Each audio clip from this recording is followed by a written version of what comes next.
હવે મારે સાસરે નથી આવવું. ઓલો છોકરો કે જાય એ મંજૂર, હું તાર ઘરે આવું. ના, વલ્લભ કે તારા ઘરે પધરાવી દઉં, તારે ક્યાંય જવાનું નહીં. એ ગળાવંદડી ન પોહાય. છોકર પરમ અનુપ. પણ વલ્લભને વિશ્વાસ છે કે જે વૃક્ષ નીચે હું બેસીશ, જ્યાં હું પારાયણ કરીશ, એ રસાળ થઈ જશે, નીરસ નહીં રહે. તો પુષ્ટિના દરેક વૈષ્ણવને એવા રસાળ કરી દીધા કે આજે નહીં તો કાલે ઠાકોરજી પધરાવે પધરાવે ને પધરાવે, એમાં કોઈ શંકાને સ્થાન નથી. છોકર પરમ અનુપ. અનુપ એટલે જેને ઉપમા ના આપી શકાય. છોકરના વૃક્ષને તમે કોની ઉપમા આપો? કદમ હોય તો તમે સરસ વાતો કરી શકો. હવે આ ઝાડનો દેખાવ જ એવો છે, હાવ પાખો, એમાં કોઈ સુગંધ નહીં, એને કોઈ ફળ નહીં, એનું કોઈ મહાત્મ્ય નહીં. વલ્લભે એ ઝાડનો અંગીકાર કર્યો, પછી બધાય પૂજવા માંડ્યા. અસારવામાં દશેરાએ શસ્ત્રની પૂજા થાય ને, એ છોકરના વૃક્ષ નીચે થાય. અનુપ, વલ્લભ જેનો અંગીકાર કરે એ રસાળ બન્યા વિના રે નહીં. પછી હું હોઉં કે તમે હો, ગમે એવા હોય. રાજા આસ્કરણ કેવા? દુનિયાની કઈ સાહેબી એની પાસે નહોતી, બધો વૈભવ એની પાસે. આસ્કરણ રાજા મોહન નાગર પધરાવી દીધા. હવે પછી એટલી આસક્તિ થઈ ગઈ, રાજકારણમાંય રસ નહીં ને શેમાંય રસ નહીં. છેવટે છોડી દીધું રાજપાટ. ગુસાઈજીને ઘરે પધરાવી દીધા મોહન નાગર, અને આખી બાજુ વ્રજમાં ફરે, વિહાર કરે કે મારા પ્રભુ અહીંયા રમણ રેતીમાં વિહાર કરતા, અહીંયા બિરાજે છે. મારા પ્રભુ મધુવનમાં ગાયો ચરાવવા આવતા આવતા ત્યાં મને દર્શન થશે. મારા પ્રભુ અહીંયા ગોવિંદ ઘાટ ઉપર પ્રગટ થયા હતા, ત્યાં મને દર્શન થશે. મારા પ્રભુ અહીંયા માખણ ચોરી કરતા હતા. દરેક જગ્યાએ જઈને પ્રભુને શોધે અને દર્શનય આપતા હતા. હોળીનું એક કીર્તન છે, યા ગોકુલ કે ચોહટે રંગ રાચી ગ્વાલ, મોહન ખેલે ફાગરી રંગ રાચી. આસ્કરણજીને ગોકુળના ચોતરા ઉપર ઠાકોરજીને સામનેજી હોળી રમતા દર્શન થયા, અને એ કીર્તન ગાયું એમણે.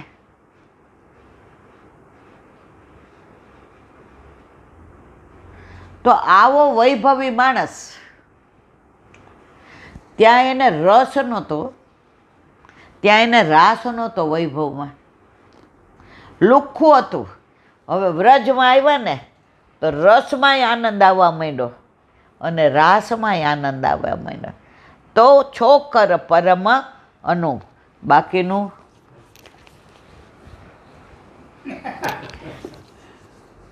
રોજ આ જવાનું હોય તો યાદ આવે, પણ કાલે અમે ડૉક્ટરે ટાઈમ 7:30નો આપ્યો હતો, 7:30નો ટાઈમ આપ્યો હતો. હવે આપણે 8 તો અહીંયા વાગી ગયા. હવે એમણે કીધું જમીન આવજો, ખોતરવાનું હતું, ઓલા રસી થઈ ગયા. હું ગઈ ત્યારે ડૉક્ટર કે ઇલાબેન આજ ગીરદી બહુ છે, 15 મિનિટ બેસવું પડશે, જુઓ તમે. હજી પરાકાષ્ઠા, ઓલું બધું ખોતરીને એક્સરે પાડવાનો હતો, તો ખોતરું તો વધુ હોજી ગયું. એ કે હવે એક્સરે આજે નહીં પડાય, હવે શનિવારે, હવે રોજ તમારે દવા ભરાવવા આવવાનું. તો મેં કીધું સાહેબ કાલે? મને કે હું 3 દી રજા ઉપર છું, પણ આ 3 ડૉક્ટર હશે ને એ 8:30 સુધી હશે, એટલે તમારે 8:30 સુધી એમ ગમે ત્યારે આવતા. જુઓ, છે વલ્લભની કૃપા. આપણા કરતાં એને વધુ ચિંતા છે ને. પછી આપણે શું કરવી? હાલો, હરિરાય વાંગ મુક્તાવલી. હરિરાયજી આપણે શું કરવું ને શું ના કરવું એનું વિવરણ અહીંયા કરે છે. કાલે આપણે અહીંયા સુધી જોયું. તો હવે આગળ તીર્થનો આશ્રય ન કરવો એમ સાબિત થયું કે દ્રવ્ય પણ સાધન પ્રભુ જ છે. તમારું સારું દ્રવ્ય હોય ને તો તમને સારા કાર્યમાં વાપરવાનું મન થાય. નહીંતર ઓલા દીકરાએ કીધું ને આ તો બેડ ઇન્વેસ્ટમેન્ટ છે. પણ એની માના સારા પૈસા હતા ને એટલે સારા ઓલામાં વપરાયા. તો દ્રવ્ય પણ પ્રભુ સાધનરૂપ છે.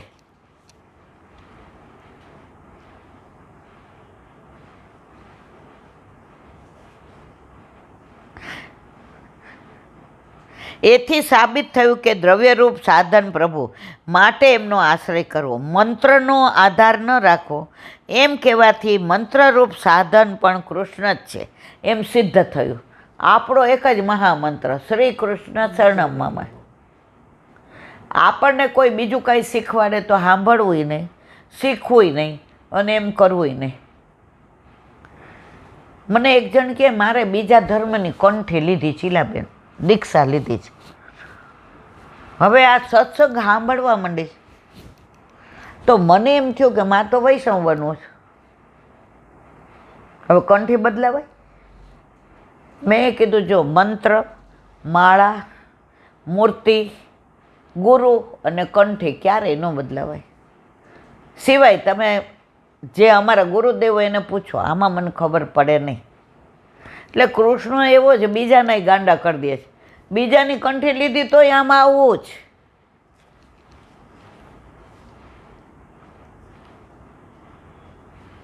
બીજા કર્મોનો આશ્રય ન કરો પણ પ્રભુની સેવા જ કર્મ છે એમ માનો. આપણું કર્મ કયું? પ્રભુની સેવા. ઘણા એમ કે અમે તો માનવ ધર્મમાં માનીએ, અમે તો બધા લોકોની સેવા કરીએ, અમે આમ કરીએ. આપણે એમાં ના નથી. આપણા ગુસાઈજી ઓલી કુંજરી ક્ષુદ્ર હતી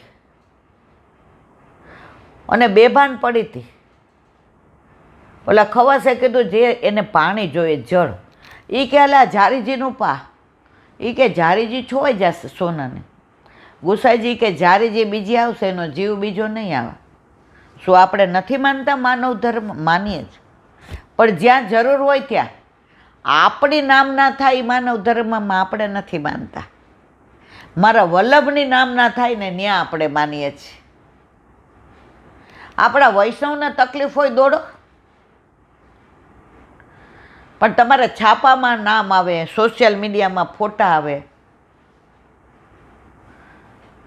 ઘણા ઓલા ગરીબોને આપતા હોય ને તો ફોટા મૂકીને ઓલા બિચારા આમ કરીને ઊભા. હવે એને શરમ આવે. શું કામ તમે એને શરમ આવે એવું કરો છો? કેમ તમારાથી છાનું ના થાય? આપણા પૂર્વજો તો એવું કહેતા હતા કે જમણા હાથે સારું કાર્ય કરીએ ને તો ડાબા હાથને ખબર ન પડે. અત્યારે તો તમે જુઓ 5 રૂપિયા. નારણપુરામાં 3 વૈષ્ણવ ભાગમાં રિક્ષામાં આવે. આ વર્ષો પહેલાંની વાત છે. તો એક વૈષ્ણવ હતા ને જરા દ્રવ્યવાળા હતા, સારી સ્થિતિ, અને 2 હતા બિચારા સામાન્ય. એટલે ત્યારે 9 રૂપિયા રિક્ષાના થતા. એટલે એક દી આ આપે, એક દી આ આપે ને.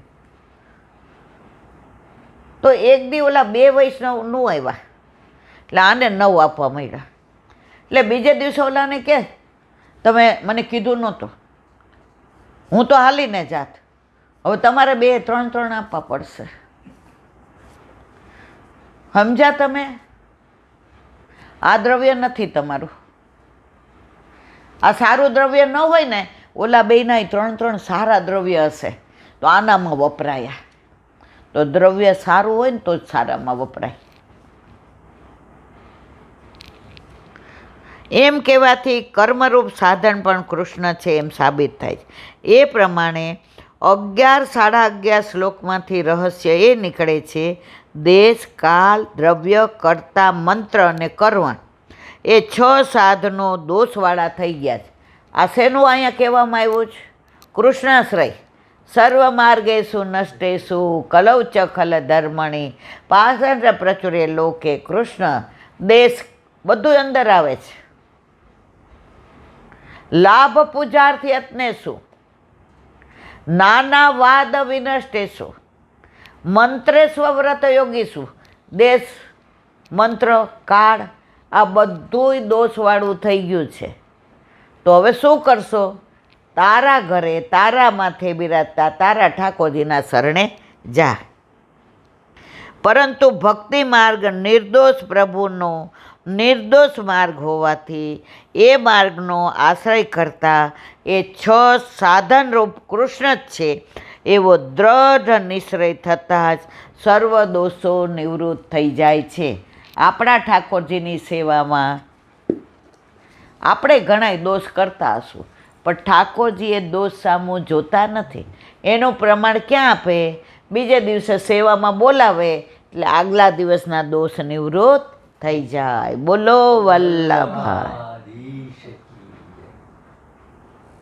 શ્રી વલ્લભાધીશ કી. સુબોધિનીજીનું પાન વલ્લભ કરાવે તો થાય, અને સ્પર્શ કરવો આપણા બસની વાત નથી. કાલે આપણે ભાગવતનો પ્રચાર એનું શરૂઆત કરી. હવે આગળ આ ભાગવત સંહિતાનો પ્રચાર બીજા કોઈથી થઈ શકશે નહીં એમ માની પોતાની સમાન પોતાના પુત્રને ભણાવી. વ્યાસજીએ જોયું કે બીજા કોઈ આનો પ્રચાર કરી શકશે નહીં, એટલે કોને ભણાવી આ ભાગવત સંહિતા? સુખદેવજી પોતાના પુત્રને. વળી વ્યાસજી મુનિ હોવાથી મનન કરી જાણ્યું કે સદોષ વ્યક્તિને આ ભણાવવામાં આવશે તો એનો પ્રચાર થશે નહીં. આ નિર્દોષ હતા. સુખદેવજી કોઈ વસ્ત્ર ધારણ નહોતા કરતા. એને તો જન્મ થતાં દોડ્યા ક્યાંક મારા દુનિયાનો મને સંસર્ગ ન થઈ જાય, પરાણે રોયકા. એનું પ્રમાણ છે ભાગવતજીમાં કે એ દોડ્યા તો નદી આવતી હતી, સ્ત્રીઓ નાતી હતી, તો બધી કપડાં વિનાની હતી તો એ નાતી જ રહી. અને પાછળ વ્યાસજી આવ્યા તો કપડાં પહેરવા માંડી, શરમ આવી. તો વ્યાસજીને ખોટું લાગ્યું. એ કે મારો દીકરો 16 વર્ષનો યુવાન, એની તમને શરમ ન આવી અને આ બુઢાની આવી? એ કે તમને દેહનું ભાન છે, એને દેહનું ભાન નથી, એ એનામાં મસ્ત છે. તો આવા જ મુનિ હોય ને એ ભાગવતનો પ્રચાર કરી શકે.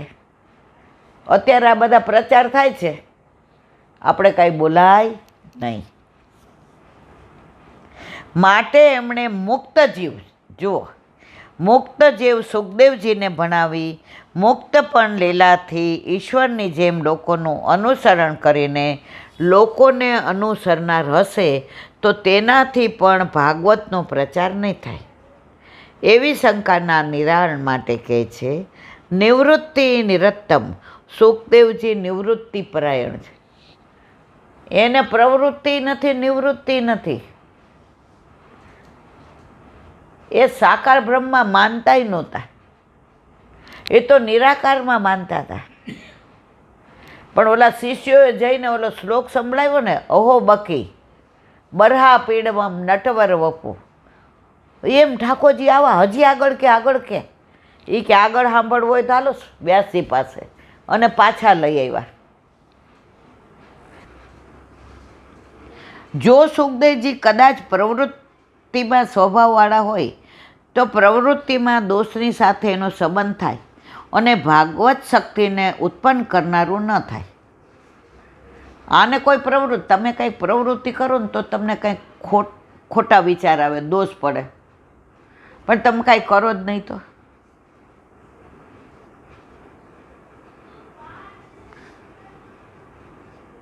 તો ભાગવત ભક્તિને ઉત્પન્ન કરનારું ન થાય. વિષયોનો આવેશ અને ભગવાનનો આવેશ પરસ્પર વિરોધી છે. તમે સેવા કરતા હો અને તમારા મનમાં વિચાર આવે કે સોનાના ભાવ ઘટી જાય તો આજે લઈ લો, તો સેવામાં તમે છો જ નહીં. ઓલી 84-200 ભાવની વાર્તામાં આવે છે, ઓલા સસરા સેવામાં ગયા, બહાર બોલાવા આવ્યા, ક્યાં ગયા? મોચીને ઘરે એ કે સસરા કે હે જોતી નથી હું સેવામાં, એ કે તમે શરીરથી સેવામાં હતા, મન તો મોચીને ઘરે પહોંચી ગયું હતું. છે ને 84-252 વાર્તા. આમાં કાંઈ મારું પોતાનું નથી. આપણે બધાય મોચીને ઘરવાળા છીએ. આપણે સેવામાં હોઈએ ને, મન તો ક્યાંનું ક્યાંય હોય. ગોદમાં ઠાકોરજી બિરાજતા હોય, મનમાં વિચાર આવે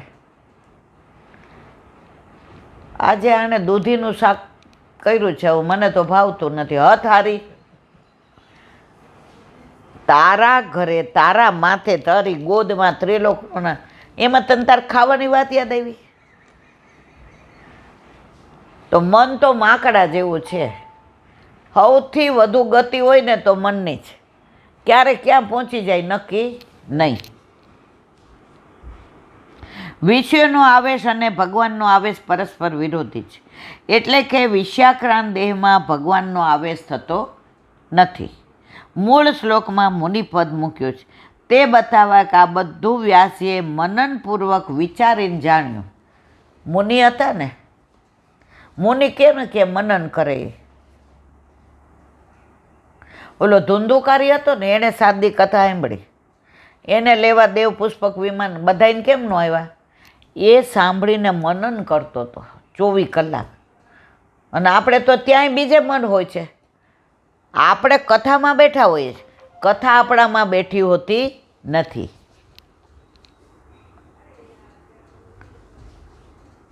ઉપરથી માની લીધું નથી. મુનિ મનન કરીને બધી અર્થાર્થ વસ્તુ જાણી શકે. વિશાખાંત જીવ ભાગવતનો અધિકારી નથી, માટે નિવૃત્તિ પરાયણ સુખદેવજીને ભાગવતજીના પ્રચારમાં જોડ્યા. અહીં સૌનક શંકા થાય કે સુખદેવજી તો નિવૃત્તિ પરાયણ, એ તો પ્રવૃત્તિ નથી કરતા, નિવૃત્તિ નથી કરતા, એટલે કે તેઓ તો જ્ઞાન માટે પરમહંસ બન્યા. હંસ પરમહંસ કેમ કહેવાય? રામકૃષ્ણ પરમહંસ, સુખદેવજી પરમહંસ કેમ? આખી દુનિયામાં વિશ્વમાં એક હંસ એવું પક્ષી છે જે દૂધ અને પાણી ભેગું થઈ ગયું હોય ને તો એ જુદું કરી શકે, કોઈ ના કરી શકે. તો જે આવા ભક્તો હોય ને એને પરમહંસ કહેવાય. એ સંસારને ને શ્યામને જુદા રાખી શકે, આપણે રાખી શકીએ નહીં. એમની ભાગવતમાં પ્રીતિ નથી અને જ્ઞાન માર્ગ તો બધી પ્રવૃત્તિ બાધક થાય છે. એમના માટે જેમ લૌકિક પ્રવૃત્તિ પણ ત્યાજ્ય છે. એટલે વ્યાસી શ્રીમદ ભાગવતજીના પ્રચારના કાર્યક્રમને એમને લગાડ્યા. પણ સુખદેવજી પોતાના નિવૃત્ત ધર્મની વિરુદ્ધ કાર્ય કરવા કેમ પ્રવૃત્ત થયા? તો સૌનક ઋષિ પ્રશ્ન કરે છે. હવે પ્રવૃત્તિ નથી કરતા, નિવૃત્તિ, તો આ ભાગવતનો પ્રચાર એ તો પ્રવૃત્તિ છે, તો કેમ જોડ્યા? હવે એનું વિવરણ કાલે. બોલો વલ્લભાધીશ શ્રીમદ ભાગવત અને મારા ગુરુદેવને દંડવત પ્રણામ કરું. ચંદ્ર सरोवर पे सूरदास जी के द्वार पे मेरा दंडवत प्रणाम. सुरभि कुंड पे परमानंद दास जी के द्वार पे मेरा दंडवत प्रणाम. जमुनावता पे संकर्षण कुंड पे कुंभन दास जी के द्वार पे मेरा दंडवत प्रणाम. बिच्छू कुंड पे कृष्णदास जी के द्वार पे मेरा दंडवत प्रणाम. कदम खंडी पे गोविंद स्वामी के द्वार पे मेरा दंडवत प्रणाम. अक्षरा कुंड पे चित्त स्वामी के द्वार पे मेरा दंडवत प्रणाम. मानसी गंगा पे नंददास जी के द्वार पे मेरा दंडवत प्रणाम. रुद्र कुंड पे चतुर्भुजदास जी के द्वार पे मेरा दंडवत प्रणाम. વ્રજ વિલાસ વ્રજની ગોપિકાઓને મારા દંડવત પ્રણામ. હે વલ્લભ, સવારથી અત્યાર સુધી સેવા સ્મરણ સત્સંગ જે પણ તે કરાવ્યું તે તારા ચરણારવિંદમાં સમર્પણ કરું છું. ભૂલ અપરાધ થઈ હોય તો ક્ષમા કરજો. બોલો વલ્લભાધીશ કી જય. દ્રઢયિના ચરણાન કેરો ભરોસો, દ્રઢયિના ચરણ કેરો શ્રી વલ્લભનક ચંદ્ર છટાબીન સબયુગ માય અંધેરો ભરોસો દ્રઢઈના ચરણના કેરો સાધન ઓર નહીં આ કલીને જાસો સુર કા કહે ત્રિવિધ આંધરો વિના મોલ કો ચેરો ભરોસો દ્રઢઈના ચરણ દ્રઢઈના ચરણ દ્રઢઈના ચરણ કેરો શ્રી વલ્લભાધીશ કી જય. આજનો આ સત્સંગ મારા વલ્લભના ચરણારવિંદમાં સમર્પણ કરું છું. ભૂલ અપરાધ થઈ હોય તો ક્ષમા કરજો. આ મારા વલ્લભની વાણી અને ભૂલો એ મારી. બોલો વલ્લભાધીશ. ગોકુલચંદ્રમાજી ગોકુલનાથજીના પ્રાગટ્ય ઉત્સવની બધાને ખૂબ ખૂબ વધાય, ખૂબ ખૂબ વધાય, ખૂબ ખૂબ વધાય. જા જા કરીને જય શ્રી કૃષ્ણ. જય શ્રી